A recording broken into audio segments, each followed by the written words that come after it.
হয় সেই কথাই তো করছি। সিটার বাটপারের বাড়ির চাল ভিক্ষা নিলে সে চাল আর ভাত হবি না, লোহা হয়ে যাবি। ওই লোহা খেয়ে আমি হজম করতে পারবো না। থাপড়া একদম কানাপটি লাল করে দিবানি। খুব খোসা মেরে কথা কওয়া হচ্ছে মনে হচ্ছে। হ্যাঁ, এ কাহিনী কি আছে কদিন? তোমার সিটের স্বামী পাশা সেদিন তো আমার ভিক্ষার এই ঝোলা মারে ধর ফন্দি করেছিল। কি করছো, সত্যি নাকি? মিথ্যা কথা কবে যাবো কি জন্য?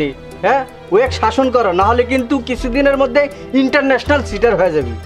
ওয়ে আজ বাড়িতে আসু, ও এক সিটারই আজ আমি ছুটাই দেবানি। আজ পাশে খেলবো রে সামনে আজকে।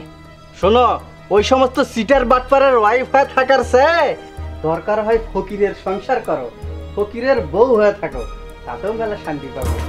এই তুই কি কবে চাচ্ছ? আমি উই এক তালাক দিয়ে তুই এক বিয়ে করি না, একদম কবে পালাবা না কিন্তু।